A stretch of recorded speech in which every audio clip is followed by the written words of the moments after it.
Sabe, eu sempre fui meio cético. Aquelas histórias de assombração, lendas urbanas que o povo conta nas rodas de conversa, sempre achei que era tudo conversa fiada, imaginação fértil demais.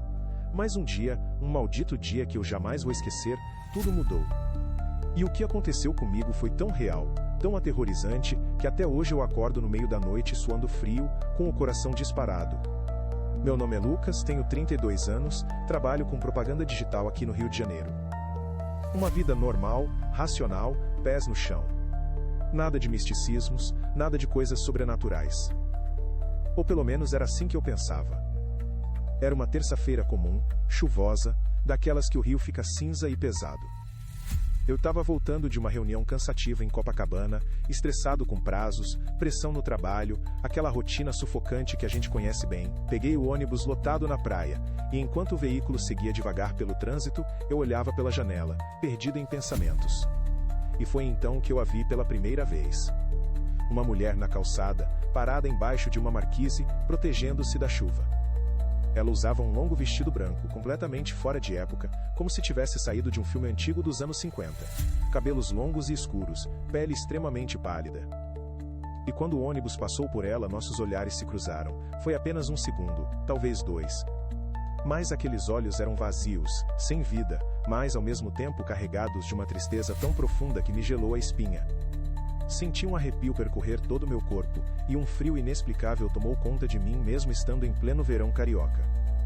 Balancei a cabeça, tentando afastar aquela sensação estranha. Deve ser só cansaço, pensei. Mas a imagem daquela mulher ficou gravada na minha mente, como uma fotografia queimada na retina. Desci do ônibus no Leblon, e como estava atrasado e a chuva tinha diminuído, resolvi cortar caminho por uma viela que eu raramente usava. Um atalho entre 2 prédios antigos, mal iluminado, com paralelepípedos irregulares. E foi ao entrar naquela viela que senti novamente aquele frio. Um frio que não fazia sentido algum, considerando que era verão e tinha acabado de chover. Mas era um frio diferente, que vinha de dentro, que congelava a alma antes de congelar o corpo. Apressei o passo, incomodado, querendo sair dali o mais rápido possível. E foi quando a vi.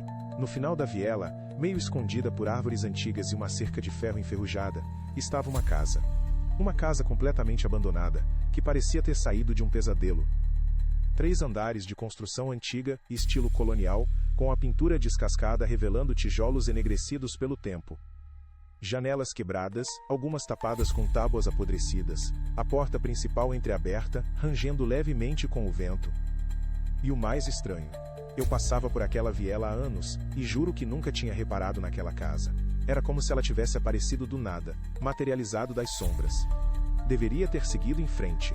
Deveria ter ignorado aquela sensação de que algo estava profundamente errado. Mas sabe quando a curiosidade é mais forte que a razão? Foi exatamente isso que aconteceu. Me aproximei do portão enferrujado. Ele estava aberto, como se estivesse me esperando. A vegetação selvagem tinha tomado conta do pequeno jardim frontal, com trepadeiras subindo pelas paredes, criando um cenário de abandono total. Olhei ao redor. A viela estava deserta, silenciosa, apenas o som da chuva pingando das calhas. E então, não sei por qual força ou impulso idiota, empurrei o portão e entrei. O rangido do metal foi alto, ecoando pela noite, como um aviso que eu estava ignorando. Caminhei pelo jardim abandonado até a porta principal. Estava entreaberta, convidativa de uma forma perturbadora. Você não deveria entrar aí, uma voz na minha cabeça gritava. Mas minha mão já estava empurrando a porta, que se abriu com um gemido longo e agoniante. A escuridão dentro da casa era densa, quase palpável.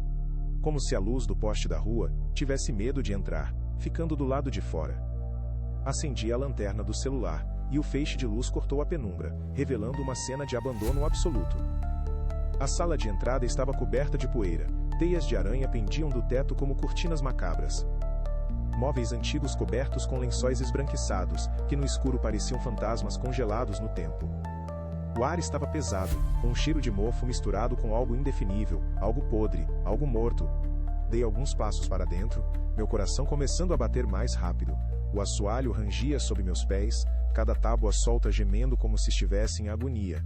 As paredes tinham papel de parede antigo descascando, revelando manchas escuras que pareciam sangue seco. E foi quando eu vi. No canto da sala, próximo a uma janela quebrada, havia uma cadeira de balanço. Uma cadeira velha, de madeira escura, com o assento gasto. E ela estava se balançando. Sozinha. Lentamente, para frente e para trás, para frente e para trás, como se alguém invisível estivesse sentado nela. Mas não havia vento dentro da casa. Não havia explicação lógica. Senti meu sangue gelar. A lanterna do celular tremeu na minha mão. Deve ser só uma corrente de ar, tentei me convencer. Mas eu sabia que não era. E então ouvi. Um sussurro. Fraco, quase imperceptível, mas definitivamente real. Vinha de cima, do segundo andar. Não eram palavras claras, era como um murmúrio, várias vozes misturadas, falando ao mesmo tempo, em tons baixos e urgentes. Como se dezenas de pessoas estivessem cochichando segredos no andar de cima. Meu corpo inteiro gritava para eu sair dali, para correr, e nunca mais olhar para trás. Mas algo mais forte me puxava para cima, uma curiosidade mórbida, uma necessidade inexplicável de saber o que estava acontecendo. Encontrei a escada no canto da sala. Degraus de madeira velha, cobertos por um tapete vermelho puído. Coloquei o pé no primeiro degrau, que gemeu alto sob meu peso. Segundo degrau. Terceiro. Cada passo era um eco do passado, um aviso ignorado. Os sussurros foram ficando mais altos conforme eu subia. Não eram mais murmúrios indistintos. Agora eu conseguia distinguir palavras soltas. Volte, ajude, liberte, dor, sozinha. Frio. Cheguei ao patamar do segundo andar. Um longo corredor se estendia à minha frente, com várias portas fechadas de cada lado. E no final do corredor, envolta em sombras, havia algo. Uma figura. Não era sólida, não era completamente real. Era como uma névoa escura, um contorno humano feito de fumaça, que se movia lentamente em minha direção. E mesmo sem ter um rosto definido, eu sabia que estava me olhando. Você não deveria estar aqui, uma voz ecoou. Não vinha da figura, vinha de todos os lados ao mesmo tempo, das paredes, do teto, do chão. Uma voz feminina, carregada de tristeza e raiva. Meu corpo congelou.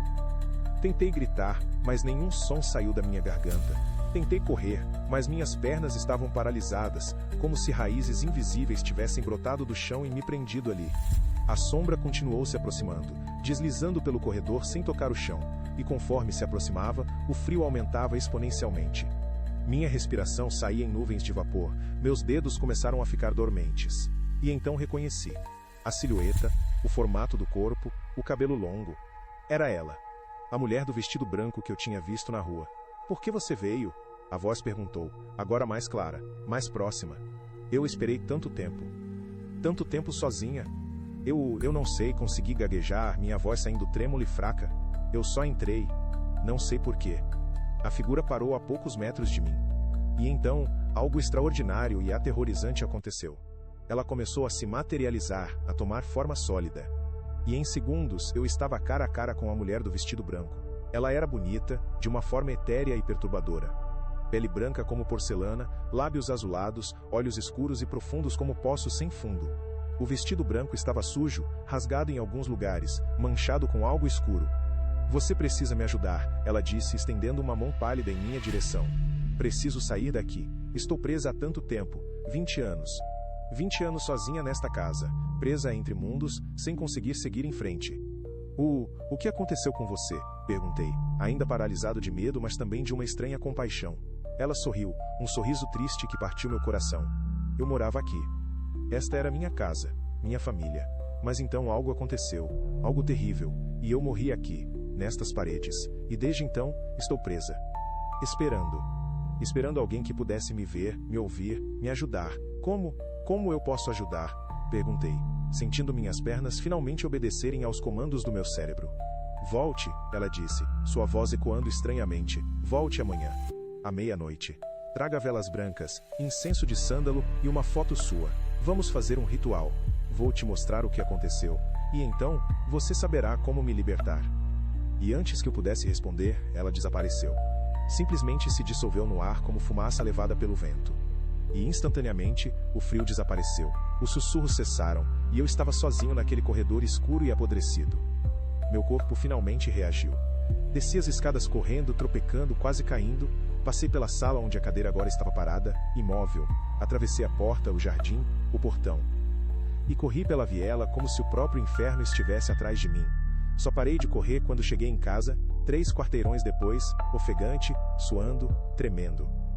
Mas o que eu não sabia era que aquela experiência tinha apenas começado, e o que aconteceu nos dias seguintes foi ainda mais aterrorizante.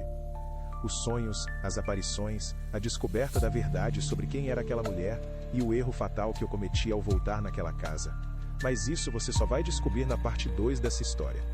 Se você está com medo, se está sentindo aquele arrepio na espinha e quer saber o que aconteceu quando eu voltei naquela casa à meia-noite, não esquece de se inscrever no canal e ativar o sininho para não perder a continuação. Deixa um gostei aqui embaixo se você está gostando dessa história de terror e comenta aí, você teria entrado naquela casa ou teria corrido na hora que viu?